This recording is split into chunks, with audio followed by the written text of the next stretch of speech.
Doncs bé, estem esperant que vingui un dels ponents d'aquest segon panell que està arribant ja perquè ha tingut un breu incident amb el tema dels avions. Ja sabem que los transportes en este país precisamente no se caracterizan por su puntualidad, el avión tampoco. Por tanto, de momento, si os parece, vamos a empezar básicamente porque no tenemos demasiado tiempo. Tenemos una pausa prevista a las 11 para el café. Me dicen que llegan 5 minutos, pero podemos ir empezando con Carlos Bravo, que ya lo conocemos todos y todas, mientras llega Joaquín Pérez Rey. Adelante.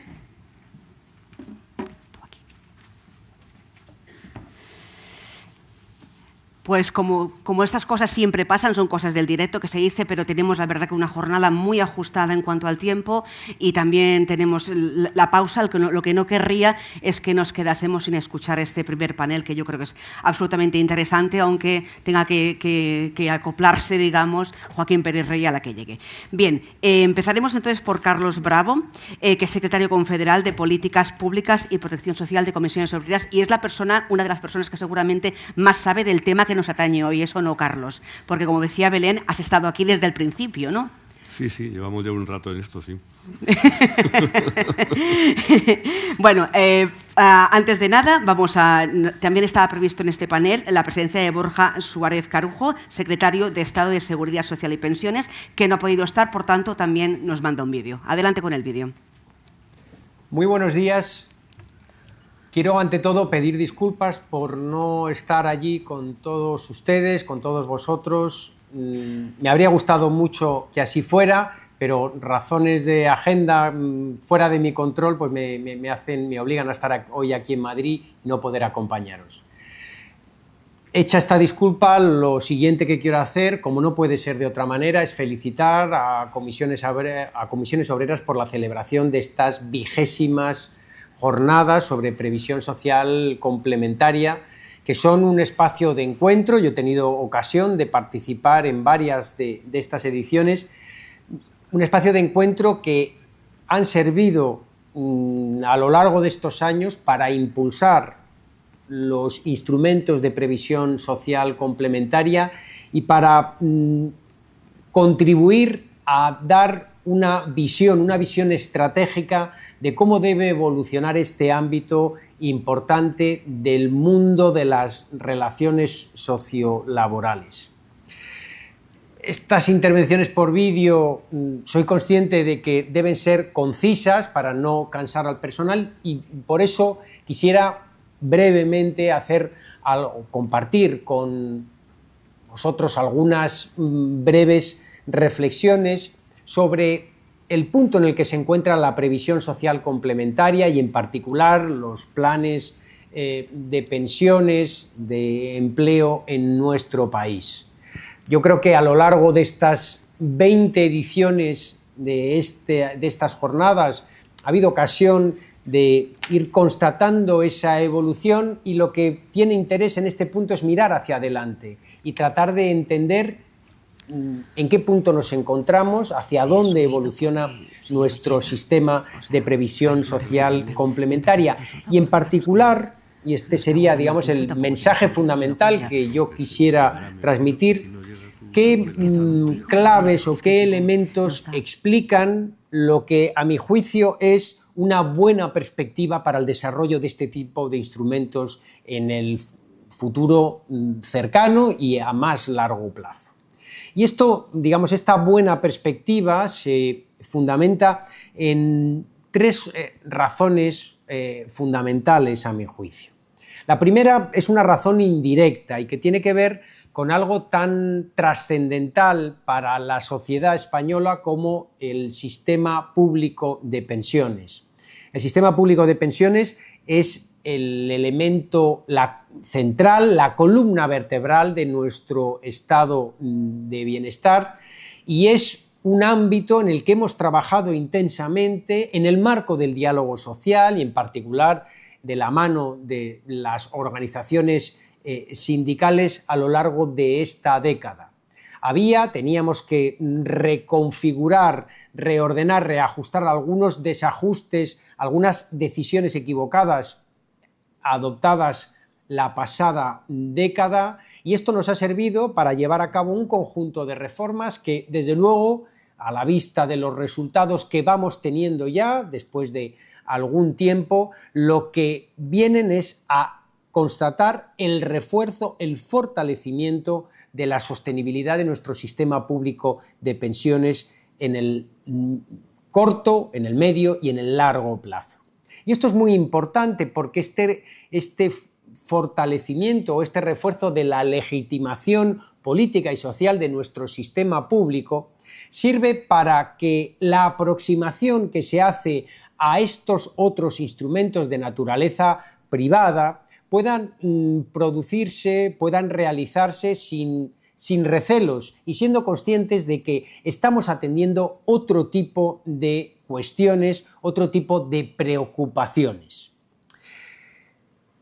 Hasta aquí la primera razón. La segunda razón tiene que ver con el marco normativo del que disponemos ahora. En el año 2022 hicimos una ambiciosa reforma normativa de la Ley de Planes y Fondos de Pensiones que supuso algo que es trascendental para entender el recorrido que esto puede tener en el futuro, que no es otra cosa que el papel de la negociación colectiva.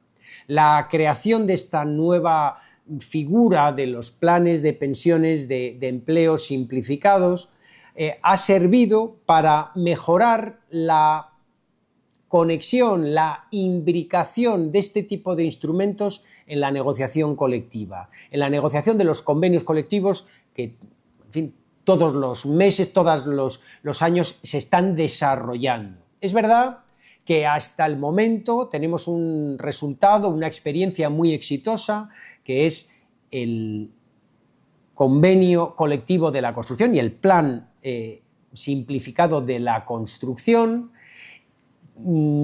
Es una experiencia, digo, muy exitosa, pero una experiencia aislada.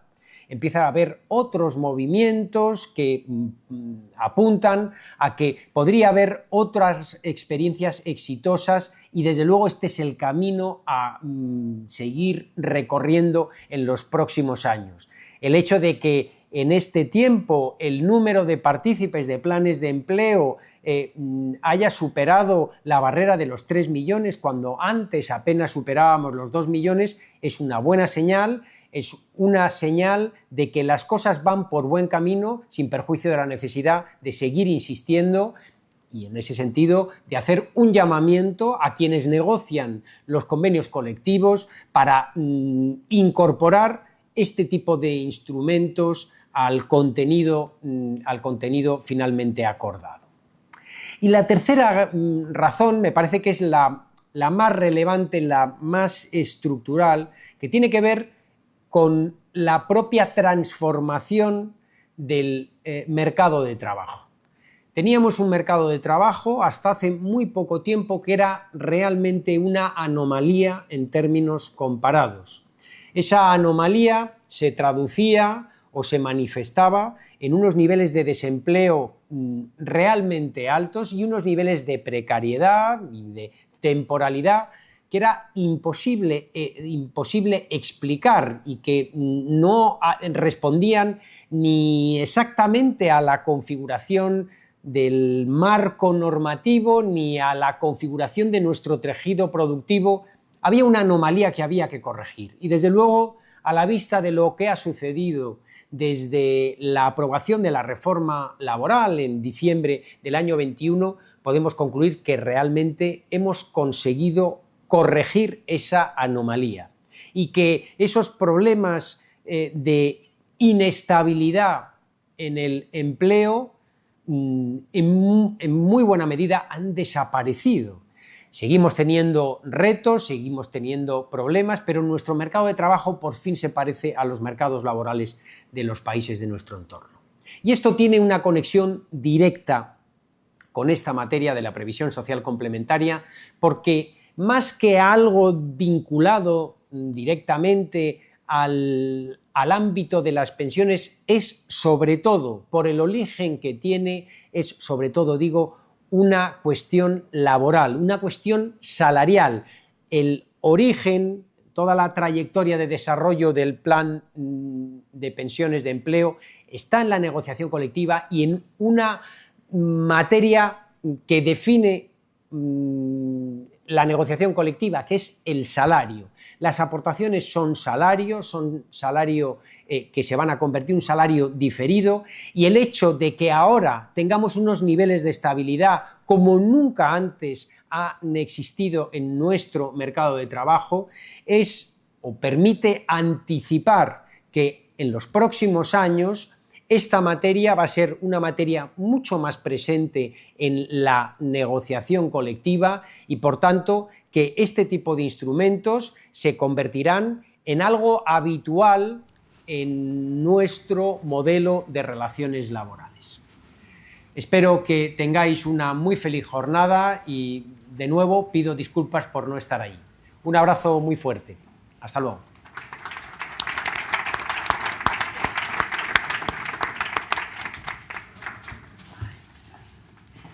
Bien, bienvenido Joaquín Pérez Rey, pobre hombre, que viene con la lengua fuera y ha sido llegar y sentarse. Sí, sí. ¿Un poquito de agua? Sí, sí, por Dios, por favor. Hace calor en Barcelona.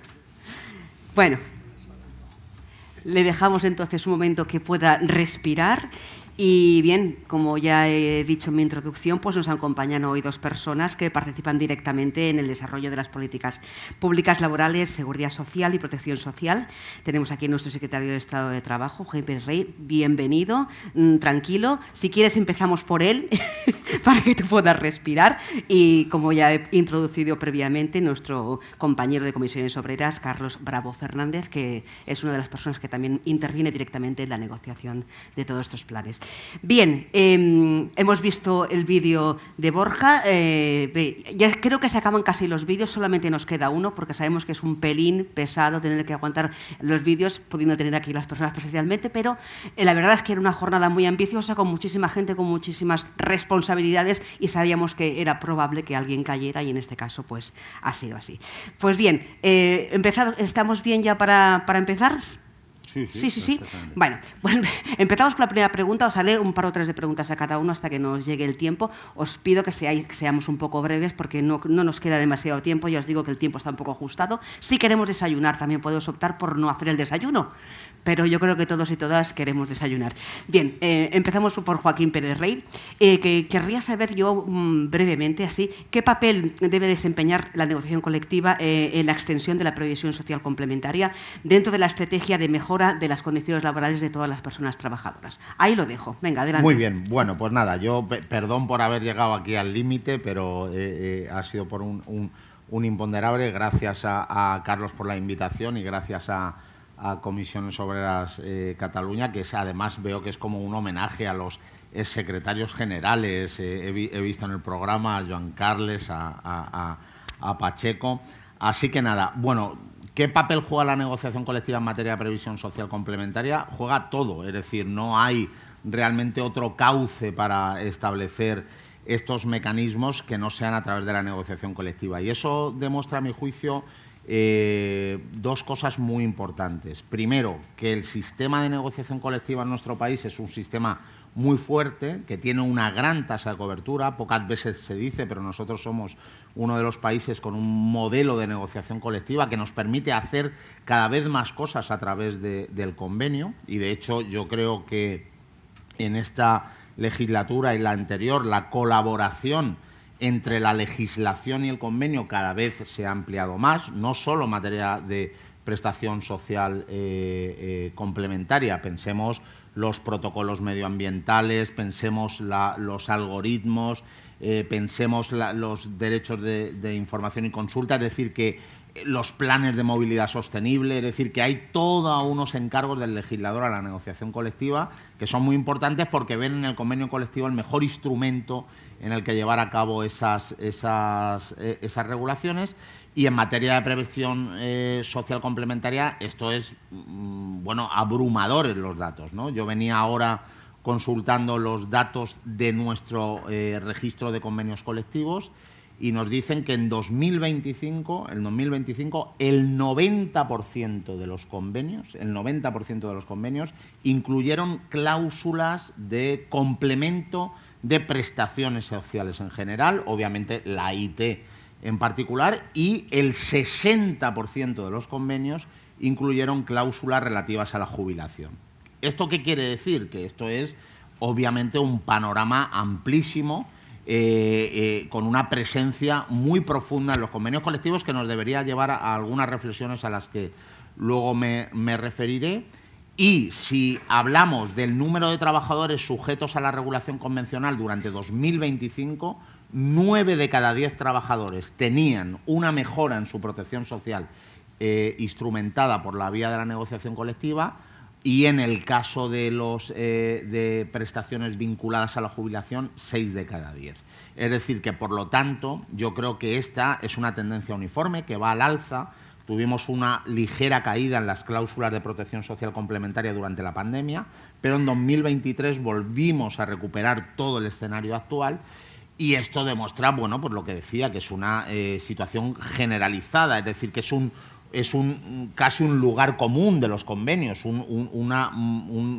me atrevería a decir que es un contenido mínimo obligatorio sin necesidad de serlo, es decir, que por lo tanto es algo que está ahí y que se incorpora perfectamente por los negociadores.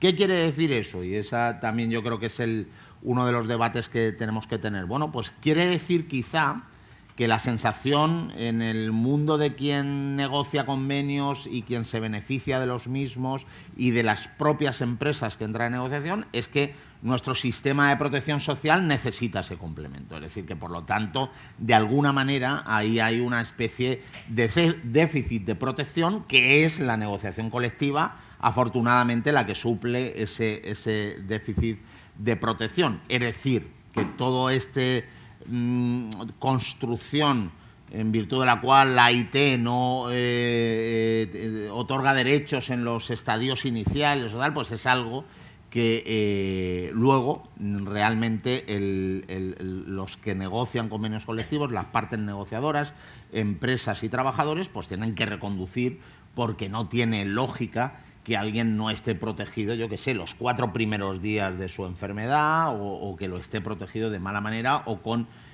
salarios más bajos, ¿no? Esto, bueno, luego ya podemos hablar, imagino, más del elefante de la cacharrería, que es la influencia de todo esto en el gran y artificial debate actual del asentismo, pero yo creo que, respondiendo a tu pregunta, yo diría que la negociación colectiva es capital para otorgar una serie de derechos que son imprescindibles para mantener la integridad de nuestro sistema de protección social. Por lo tanto, se convierte no en un apéndice, en un elemento esencial que complementa el sistema de protección social, a mi juicio. Perfecto, ha quedado clarísimo.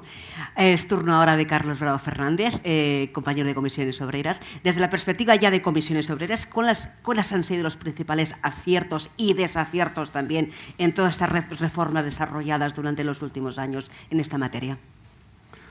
Bueno, buenos días a todas y a todos. Lo primero, felicitar al equipo de la CONC, al anterior, al actual, a los secretarios generales que han estado por aquí también, por llegar a esta 20ª jornada, 20ª jornada de previsión social complementaria, y del trabajo excelente que se está haciendo en Cataluña en relación con esta materia desde hace muchos años, ¿no? A ver, la reforma del año 22 es una reforma influenciada por los interlocutores sociales, que no fue finalmente acordada de manera expresa, porque alguno de los interlocutores sociales, no me voy a meter mucho en ese jardín, o nada, mejor dicho, prefirió que eso no fuera objeto de un acuerdo. Y eso genera algunas deficiencias en una reforma que yo creo que está bien tirada, que está bien situada y que está bien orientada. No hay que olvidar que desde el año 2002-2006, final del proceso de exteriorización, llevábamos 2 décadas parados en esta materia. Tenemos, efectivamente, como bien decía Joaquín, multitud de convenios colectivos que tienen cláusulas de protección social complementaria, en una figura, además, que viene del año 66, que son las mejoras voluntarias de la acción protectora de la seguridad social. Es verdad que en el 87 el concepto de compromiso por pensiones introduce matices jurídicos ahí, pero en esencia estamos hablando de mejoras voluntarias de la acción protectora de la seguridad social, Y ese es un elemento determinante, pero es verdad que el elemento de distribución de renta, porque cuando hablamos de sistemas complementarios de pensiones, partiendo de la defensa del sistema público, estamos hablando de un elemento más, uno más, junto con otros, de la disputa de la renta entre capital y trabajo que tenemos en el ámbito de la negociación colectiva. Y efectivamente, como decía Joaquín, con la idea de que el sistema público de protección pues tiene márgenes de complemento y de complementación. Y la única posibilidad de generalizar, de universalizar eso, es la negociación colectiva. Y seguramente ahí vamos a encontrar alguna de las primeras limitaciones. Ventajas, elementos positivos de la reforma. Claramente situó bien los objetivos: trabajo autónomo, empleo público y negociación colectiva sectorial. Son los tres elementos donde tenía que impulsarse esta materia de una manera clara. Recuperó parcialmente incentivos que estaban, pero tiene contradicciones en su aplicación. Se apunta al empleo público 3,5 millones de personas que tienen que desarrollar sistemas complementarios de pensiones, pero se mantiene la prohibición en los presupuestos generales del Estado de que esto se pueda aplicar. Se mantiene una posibilidad de utilizar un porcentaje muy pequeño, del 0,1, para poder llevar los sistemas complementarios de pensiones, pero no ese es el modelo. El modelo ya se puso en marcha en el año 2004, se puso en marcha hasta el año 2012, que se eliminó, y ahí hay una carencia. El legislador señala un objetivo y luego el mismo legislador abandona el cumplimiento de ese objetivo. El trabajo autónomo está bien tirado. Los autónomos tienen menor cobertura del sistema público de seguridad social por un sistema de cotización que tiene que ser corregido y que también entre el año 21 y el año 23 hemos actuado para ello y estamos en trance de que coticen por ingresos reales, y eso mejorará la protección social pública del trabajo autónomo, pero es verdad que es un colectivo que tiene sistemas complementarios de pensiones. Está bien situado, se le han colocado además elementos de incentivo objetivo real que deberían hacer que funcione. Ojo, no está funcionando como debiera, y ahí es algo en lo que tenemos que reflexionar, porque no tiene sentido que la mayoría del trabajo autónomo se mantenga en sistemas complementarios de tercer pilar, donde tiene un límite de aportación de 1.500 euros, y no vaya a sistemas de segundo pilar, donde tiene un límite de aportación de 5.750. En fin, ahí hay algo que no encaja. Razones hay, en mi opinión hay un incentivo para no facilitar el traspaso.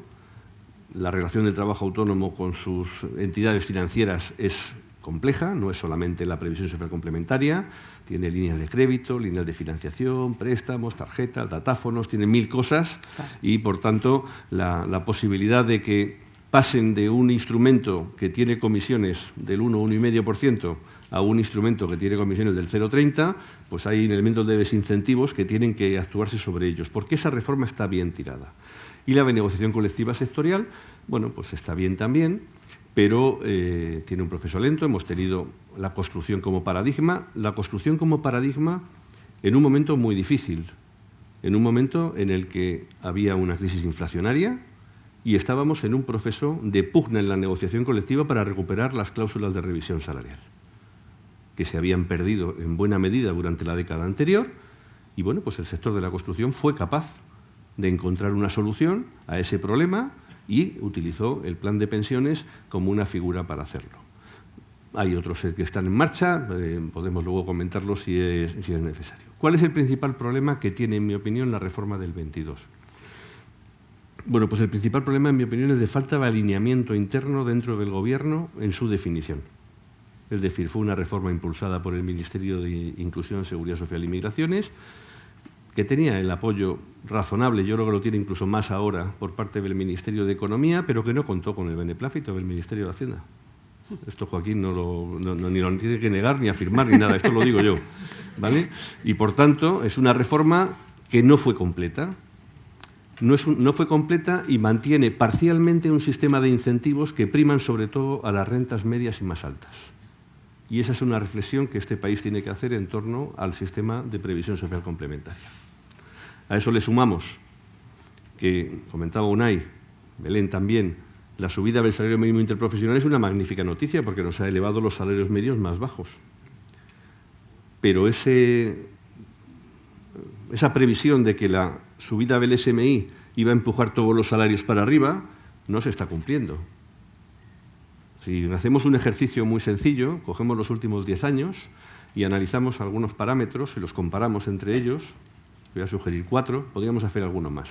Uno, cómo ha crecido el SMI, cómo han crecido los salarios, cómo ha evolucionado la inflación y cómo han evolucionado los márgenes empresariales, los beneficios empresariales. Bueno, los únicos elementos de comparación que coinciden son la subida del SMI, como consecuencia de las importantísimas subidas que se han producido, y los márgenes empresariales, que más que duplican, casi triplican el incremento de los salarios y de la inflación. Bueno, pues esto nos está indicando algunos elementos que están ahí. ¿Qué situación nos genera esto en negociación colectiva? Pues que tenemos 2 millones y pico de personas cobrando el SMI. Hace una década eran muchos menos. Significa que estas medidas impulsan el salario de la gente, pero que tenemos, y Javi podrá luego contarlo de manera muy profusa, porque lo conoce muy bien y lo están trabajando muy bien en la Secretaría de Acción Sindical, tenemos un núcleo de gente muy importante que está ligeramente por encima del salario mínimo interprofesional. Y como decía Unai hace un rato, los sistemas complementarios de pensiones tienen una relación directa con los niveles salariales. Porque las prioridades en la negociación colectiva son distintas cuando estás en niveles muy bajos y cuando estás en niveles medios o en niveles altos. Bueno, yo creo que fue, por tanto, una buena reforma, una reforma necesaria que ha movido el árbol, que hacía falta, pero que es incompleta. Mejorable. Y que en algún momento hay que abordar los elementos que faltan. Uno de ellos se discutió también, la posibilidad de incorporar como contenido negocial obligatorio, no necesariamente de acordar en negociación colectiva. Es verdad que lo tienen. Y ahí hay un dato muy importante. En este momento hay una ofensiva también, patronal en este caso, sobre los convenios colectivos en relación con la incapacidad temporal. Nosotros vamos a contestar esos elementos, los estamos contestando.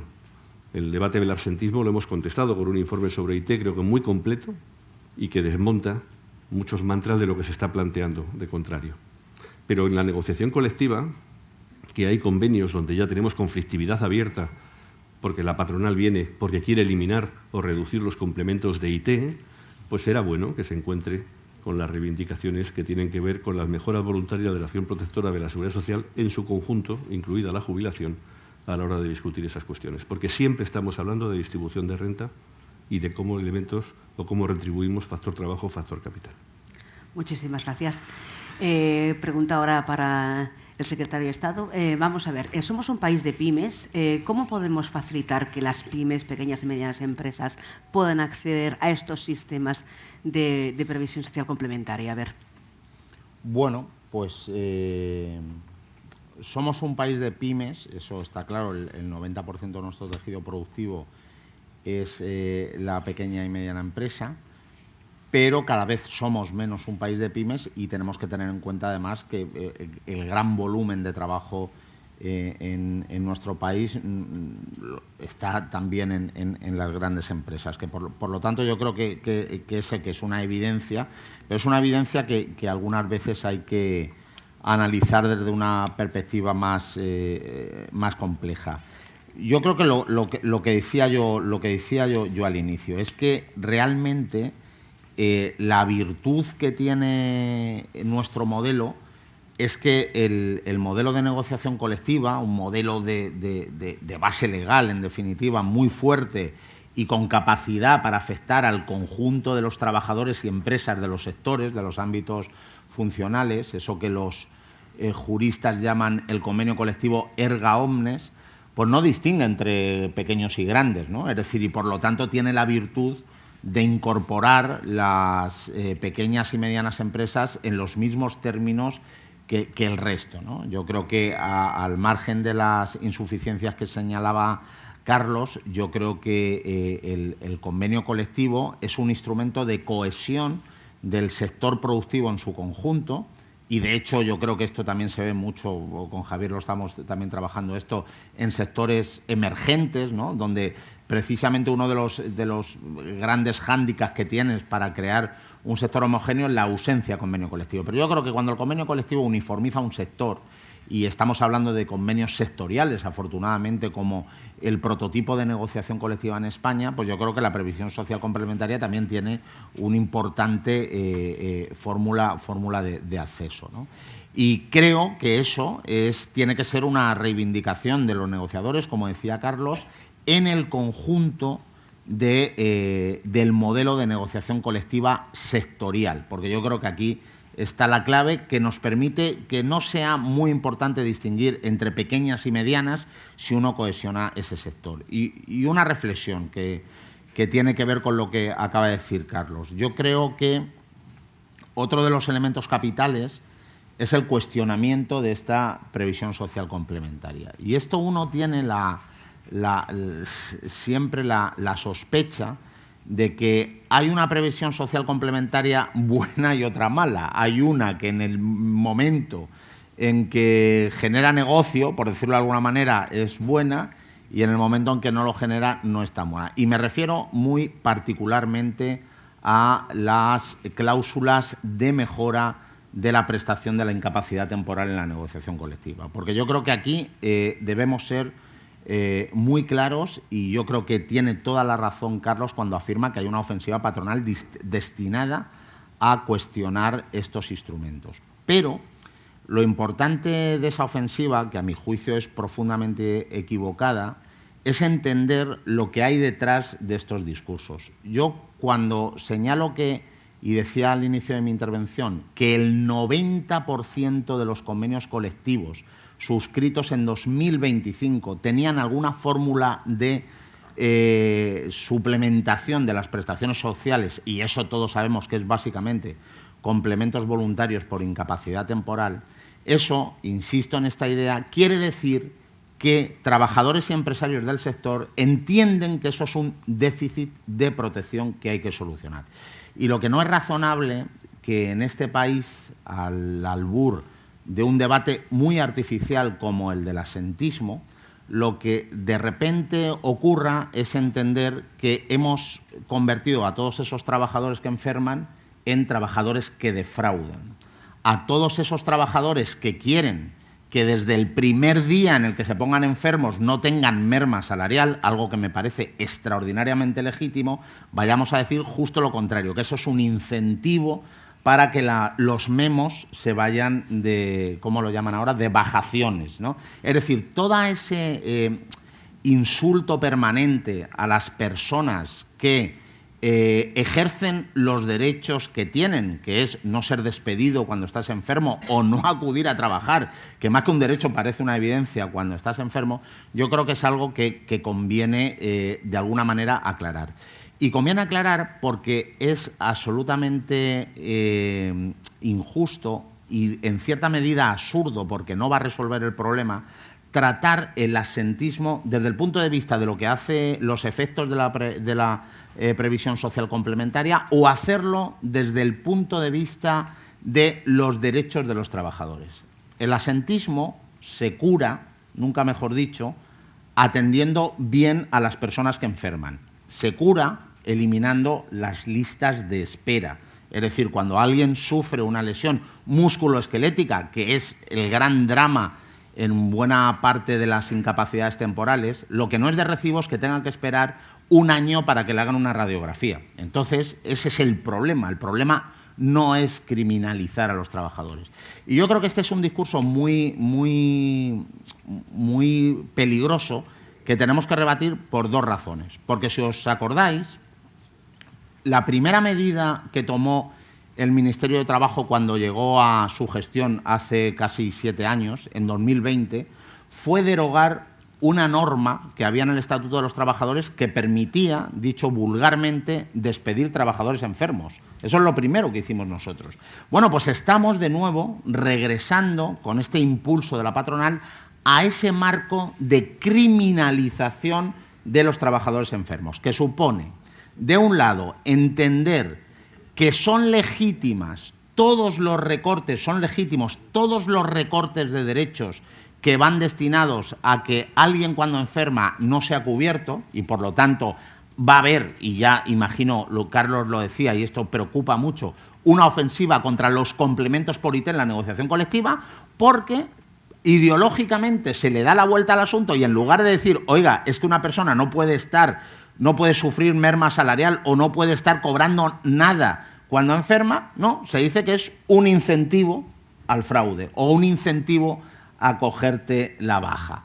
Entonces, yo creo que ese marco de criminalización, que no es solo contra los complementos de IT, es que pensad que el presidente de la Xunta de Galicia ha anunciado un servicio de persecución a los trabajadores que enferman para revisar bien en qué momento del fraude están. Es decir, que es asombroso que algo que constituye después de la pandemia, como son las dolencias vinculadas a la salud mental, los trastornos musculoesqueléticos, nadie razonablemente diga, no, oiga, atendamos rápido, metamos psicólogos en el sistema sanitario, limitemos las listas de espera, consigamos que haya una atención temprana e inmediata. No, al revés, persigamos a los trabajadores que están defraudando, olvidémonos del sistema sanitario público, pongamos un detective y acabemos, obviamente, con la red de protección social complementaria que establece la negociación colectiva. No vaya a ser que esto sea solo una red para personas que directamente no quieren trabajar. Entonces, yo esto me parece muy peligroso y creo que en el debate más inmediato de qué hará la negociación colectiva haciendo o sirviendo de mejora de nuestro sistema de seguridad social, pues yo creo que este es el gran debate que se va a producir. Y esto, donde se debería resolver, miro a Javier, es también en el marco del acuerdo entre los interlocutores sociales bipartitos, en el marco de la ANC. Y yo creo que ahí la patronal bien haría, en lugar de cargar y disparar permanentemente, insisto, contra el ejercicio de los derechos laborales, en establecer un marco dentro de la ANC que establezca cuáles son las líneas para la previsión social complementaria, que nos diga cuáles son las medidas que se pueden poner encima de la mesa contra el absentismo, pero es ahí donde se resuelve y no se resuelve criminalizando trabajadores y trabajadoras. Por supuesto que no. Muy bien, Carlos. Uno de los debates más recurrentes al respecto del tema este es cómo extender esa cobertura sin aumentar las desigualdades existentes entre sectores, entre empresas. ¿Qué propuestas se plantean desde el sindicato para resolver este conflicto? Bueno, pues, yo creo que la respuesta va en dos direcciones. Antes, permitidme que complemente esta excursión que hemos hecho por la incapacidad temporal con un dato que creo que es relevante. Lo escribí hace poco en una cosa que me habían pedido en un diario. El Banco de España estima que el coste empresarial por IT está en 4.700 millones de euros. El coste empresarial por IT de pagar del cuarto al 15º día. Luego está el coste de los complementos de IT que tenemos pactados en convenios colectivos, que se eleva 16.000 millones, y luego hay algunos como Umivale que sacan estudios que dicen que el coste del IT son 81.000 millones porque miden, no sé, de todo. Cuando se acordó en este país en el año 1992, gobiernos de Felipe González, el tránsito del cuarto al 15º día, o sea, lo que hizo Seguridad Social en aquel momento fue renunciar a un ingreso inmediato para trasladar a las empresas un coste. ¿Por qué digo renunciar a un ingreso inmediato? Porque fue acompañado de una medida que es rebajar las cotizaciones empresariales a la Seguridad Social en un 0,9%. En 0,9 puntos, perdón. 0,9 puntos se parecen mucho a los 4.700 millones. Es decir, que no hay ninguna justificación en ese apartado, en ese debate de elimínenme del cuarto al 15º día. Yo, cuando salió, digo, bueno, pues entonces dirán ahora y devuelvo los 0,9 de cotizaciones que me quitaron, ¿no? No, chocotaja, ya sabéis. Entonces, bueno, ahí tenemos un primer elemento. Ese elemento es el regulatorio. Usted fue compensado por esa transferencia de responsabilidad. Si quiere evitarla, tendremos que discutir la cotización. Y lo otro forma parte del equilibrio contractual de los convenios. Y nosotros en los convenios colectivos hemos asumido compromisos que tienen orden salarial, de organización del trabajo, de salud laboral, de distribución de jornada, de beneficios sociales y de complementos de IT. Si usted quiere tocar eso en un convenio colectivo, pues ya sabe. Nosotros no vamos a estar de acuerdo en tocarlo, pero si hay que tocarlo, seguramente lo tocaremos de una manera que tendrá compensaciones en lo mismo. Vamos a ver cómo termina ese asunto. Pero en relación con los elementos que preguntabas en la previsión social complementaria, la negociación colectiva sectorial es clave, partiendo de una base, y es que la negociación colectiva sectorial tiene características distintas en los diferentes ámbitos. Voy a poner un ejemplo que nos ha ocupado el año pasado aquí, bueno, el año pasado y en los últimos 2 años en todas partes donde se ha hablado de este asunto, ¿no? Hemos hablado del convenio de la construcción y se ha hablado hasta la saciedad del convenio del metal. Y entonces resulta que es que la construcción sí y el metal no. Y dice, a ver, la construcción fija salarios en el ámbito estatal y el metal no. Claro. Y el metal lo fija en los ámbitos inferiores. Y entonces se decía, comisiones no impulsa y tal. Bueno, comisiones está en disposición de impulsar esto en el ámbito de la industria del metal perfectamente, pero es que hay que hacerlo en cada uno de los ámbitos. Y de hecho, a día de hoy, la principal resistencia a impulsar los sistemas complementarios en un marco sectorial estatal en el metal, pues es de algunas patronales territoriales, que no quieren perder esa capacidad o esa competencia. Por tanto, son elementos que están encima de la mesa y que hay que atender. Tú no puedes pretender aplicar miméticamente en todas partes porque la estructura es distinta, pero ¿qué es la negociación colectiva sectorial? Sin duda, la que tiene que protagonizar esto, adaptada a la situación en cada caso y al equilibrio de convenio contractual que se tenga, por supuesto. Nosotros hemos lanzado también una idea, Javier lo podrá contar mejor porque es el autor de la cosa, que es la idea de trabajar en los niveles salariales más bajos para mejorarlos de una manera más fuerte y conseguir una mejora de los salarios que tenga una relación coherente para todo el mundo, suficiente para todo el mundo, pero que intente subir esos salarios que tenemos más bajos. Esto enlaza muy bien con el tratamiento fiscal que tienen los sistemas de previsión social complementaria. Los sistemas de previsión social complementaria tienen un incentivo que consiste en un diferimiento fiscal y en la minoración de la base imponible de las aportaciones que se reciben por parte del promotor o que se hacen por parte del trabajador a un sistema complementario de pensiones, teniendo en cuenta que el impuesto sobre la renta de las personas físicas es un impuesto progresivo, es evidente que el mayor incentivo lo tienen los salarios medios altos. Repensar eso, de la misma manera que nosotros hemos planteado, oiga, prestemos especial atención a los salarios más bajos, no solo al SMI, sino a los salarios más bajos en los convenios colectivos, pues igual hay que darle una vuelta a los sistemas de incentivos y si el esfuerzo público de fomento de estos sistemas tiene que estar orientado donde está o tiene que tener otros elementos adicionales, ¿no? Por tanto, esas líneas de trabajo son líneas de trabajo que nos pueden servir. Pongamos el foco en quien queremos que generalice la previsión social complementaria y no la tiene generalizada, sabiendo que esto se disputa en la negociación colectiva, y abordemos esto desde el ámbito de la negociación colectiva sectorial. Los planes simplificados, por ejemplo, son una buena idea, que han funcionado bien, pero que tienen algunas contraindicaciones también. Pongo un ejemplo y termino con esto.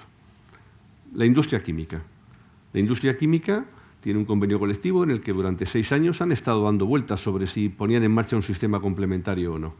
Finalmente no lo han hecho, veremos a ver si lo retoman en algún momento, está por aquí José, lo conoce perfectamente. Pero claro, en la industria química, las grandes empresas de la industria química del convenio colectivo ya tienen sistemas complementarios de pensiones. Poner en marcha un plan simplificado para los que no lo tienen, que son toda la industria auxiliar. ¿Qué hacemos con los planes grandes? ¿Los integramos todos juntos? ¿Los mantenemos separados? Bueno, cada convenio, cada marco negocial tiene una estructura distinta y tenemos que ser capaces, ser flexibles para adaptarnos a ello. Perfecto, no es fácil, está claro que no es sencillo. Bien, ahora como ya que nos queda muy poco tiempo antes del desayuno, sé que os voy a pedir ser muy breves, os voy a lanzar la misma pregunta a los dos, 2 minutos aproximadamente de respuesta cada uno, por favor. Vale, se trata de que si ahora tuvierais que definir cada uno desde vuestro ámbito la hoja de ruta futura para trabajar los próximos 10 años, por ejemplo, ¿cuál sería la prioridad, lo más importante, imprescindible para consolidar el desarrollo? A ver, ¿qué sería lo primero en que pensaríais? Pues yo no sé si voy a arruinar el desayuno con esta pregunta, ¿eh? O sea, ¿en qué pensarían en los próximos 10 años? ¿Qué tal? Me voy a salir del entorno del Congreso. Lo primero que pensaría en los próximos 10 años es que tengamos un panorama lo suficientemente respetuoso con la democracia y los derechos laborales para que las conquistas de los últimos 7 no se reviertan y que, por lo tanto, un elemento clave para consolidar el progreso, el desarrollo que nos interesa, que es el desarrollo con igualdad, el desarrollo que retorna a los trabajadores y a las trabajadoras de este país lo que aportan cotidianamente a la actividad productiva. Lo primero es mantener, digamos, el aliento del progreso y de una mirada constructiva del mercado de trabajo, porque, insisto, estos que empezaron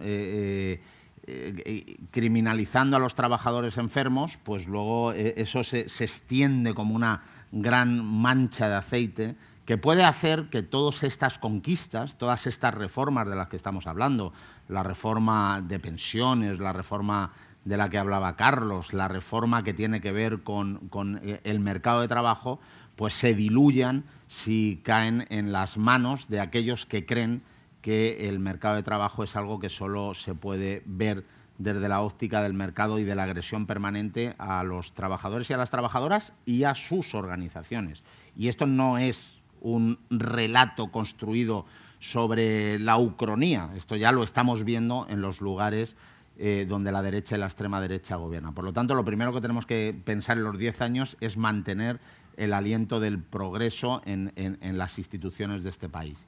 Y yo creo que seguir avanzando en la conquista de nuevos derechos laborales. Yo creo que en esa década futura es imprescindible volver a retomar varias ideas que se han ido frustrando, pero que es necesario retomar de forma imprescindible.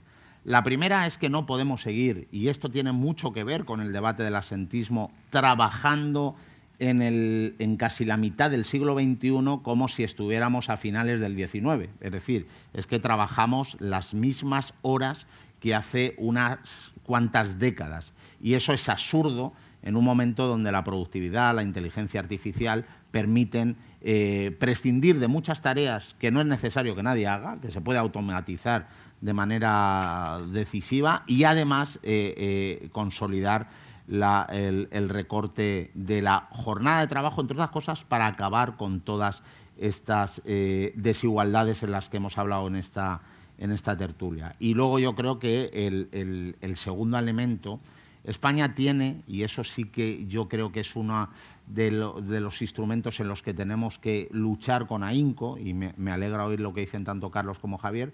Yo creo que nosotros tenemos un diferencial salarial con el resto de Europa que no nos merecemos. Es decir, que no entiendo por qué este país está condenado a ser siempre un país de bajos salarios. Este es un país que tiene derecho a cobrar lo mismo que cobra un francés, un italiano o un alemán, porque nuestra productividad y nuestra capacidad productiva están en esos términos. Por lo tanto, en esa década prodigiosa a la que nos vamos a acercar y que tú ya vaticinas, yo creo que hay que reducir la jornada, trabajar menos y cobrar más.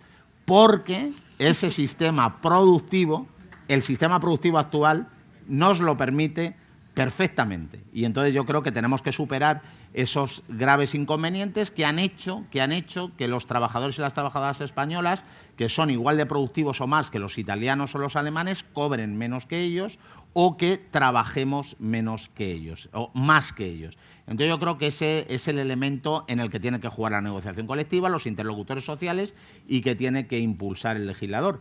Y yo creo que si lo vemos en perspectiva, hemos subido el salario mínimo interprofesional un 66%.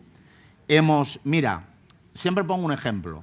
Siempre que alguien decía que en España no era necesario que todo el mundo estuviera contratado con contratos temporales basura, todo el mundo te decía, es imposible. Es un país que vive en el lodazal de la temporalidad. Y si tú cambias eso, se destruirá el sistema productivo español acabará por los suelos. Bueno, lo hemos cambiado en una legislatura. Entre el 2021 y el 2026 actual hemos rebajado la tasa de temporalidad más de 10 puntos. ¿Ha pasado algo? Sí, han pasado muchas cosas. Tenemos más empleo de calidad que nunca, tenemos más gente ocupada que nunca, más mujeres que nunca, más mujeres indefinidas que nunca, más jóvenes trabajando y más jóvenes indefinidos que nunca, y que yo sepa, nuestro modelo productivo no solo no se ha resentido, sino que es más competitivo. Por lo tanto, yo creo que en esa década tenemos que hacer una sabia combinación de eliminar los enemigos que van a cuestionar o que seguramente tendrían intención de cuestionar todas las reformas, todo el progreso acumulado en este último lustro, y tener la amplitud de mira suficiente para decir que nuestro mercado de trabajo y nuestro modelo productivo puede ser el que nosotros queremos que sea y no está condenado ni a la precariedad, ni a la degradación de condiciones de trabajo, ni a trabajar como burros más que en Europa y a cobrar menos que en Europa. Eso son los grandes males del país que sin duda en esa década que nos viene vamos a corregir con la ayuda de Pacheco y Carlos, por supuesto. Estupenda la respuesta. Por favor, Carlos, tú obedéceme un poquito más. Dos minutos, hablamos de previsión social complementaria y una propuesta, por favor. Bueno, a ver, yo es que comparto la preocupación y me agrada el buen tono de que además nos hace falta que este país discuta de estas cosas y no de otras, aunque es imposible evitar las otras, pero hay que colocar estas en el debate, ¿no? O sea, el debate de la distribución de renta en España, el debate de la estructura fiscal en España, que se nos va a la legislatura anterior, porque en esta es inviable, pero en la anterior fue posible y no hicimos la reforma fiscal que debía para eliminar esos 3 puntitos de diferencia de PIB, una tontería, 50.000 millones al año, que tenemos con los países de nuestro entorno. Y tenemos una preocupación evidente, y es que un indeseable cambio de ciclo político altere o afecte a todas estas materias. Ojo, las políticas contra la crisis 2008-2012 en España, doble crisis, las políticas de austeridad extremas se basaron en el debilitamiento de la negociación colectiva en todo el mundo. Recomendaciones del Fondo Monetario Internacional, de la Unión Europea, todo el mundo. Debilitar la estructura de negociación colectiva para que la falta de devaluación por otra vía la hicieras con una devaluación de los costes laborales. Todavía estamos pagando aquello. Afortunadamente, la reforma de la negociación colectiva, la derogación de partes esenciales de aquello y la reforma laboral que negociamos con Joaquín nos ha permitido mejorar la calidad del empleo y nos ha permitido mejorar la calidad de la negociación colectiva, pero he dicho antes que en la construcción uno de los líos que tenían eran las cláusulas de revisión. Es que las cláusulas de revisión salarial que tenemos en los convenios están muy lejos de donde estuvieron todavía, y es la protección frente a elementos o crisis inflacionarias. Por tanto, ese elemento de recuperar la importancia de la negociación colectiva es clave, porque si hay precariedad laboral, no hay previsión social complementaria. La reforma del 22 redujo el principio de no discriminación de 2 años a 1 mes, y tenemos conflictos en algunas empresas importantes porque se resisten a aplicarlo. ¿Para qué? Para que todo el mundo pueda entrar. Hemos reducido, como decía Joaquín, enormemente la temporalidad en el sector privado, pero seguimos teniendo unas cifras espectaculares en el sector público que tienen que resolverse también. Ayer se aprobó por fin el Real Decreto Ley que va a permitir también mejorar la calidad del empleo de los relevistas en la función pública, en los laborales. Tenemos en el Congreso una enmienda en la Ley de la Función Pública de la Administración General del Estado para poder abrirle a personal funcionario y estatutario también. Y todo eso tiene que ver con la calidad del empleo de quien entra después en unos marcos de temporalidad enormes en el ámbito del sector público. Por tanto, lo que nosotros necesitamos en los próximos años es ganar protagonismo en la negociación colectiva para mejorar la capacidad de distribución de renta entre capital y trabajo y evitar una deriva de debilitamiento que pudiera tener un impulso a la previsión social complementaria, pero en detrimento de los sistemas públicos de seguridad social. Lo que está en juego en los próximos años es muy relevante y el sindicato se juega mucho en ello. Y, por tanto, me agrada mucho escuchar el discurso de Joaquín, porque ese es el discurso que tiene que protagonizar los debates, el de cómo se distribuye la renta en España, porque se distribuye mal. He puesto antes el ejemplo de cómo rentas mínimas y beneficios empresariales son las que están teniendo un incremento superior, pero como mejorando el poder adquisitivo, como lo están haciendo los convenios en este momento, pero mejorando el poder adquisitivo ligeramente por encima del IPC, lo que genera un estrechamiento en los niveles salariales. Ese estrechamiento en los niveles salariales no facilita el desarrollo de los sistemas complementarios de pensiones. El que consigamos impulsar salarios nos permite hacerlo, enriqueciendo la negociación colectiva, porque la negociación colectiva toca muchas piezas y los sistemas complementarios de pensiones también lo son. Y además, y esto lo sabe muy bien la gente del área de planes de pensiones de Cataluña y la gente de las comisiones de control que veo por aquí, que lo están haciendo, es que para nosotros los sistemas complementarios de pensiones, además de mejorar la distribución de renta entre capital y trabajo, son un instrumento de influencia social también.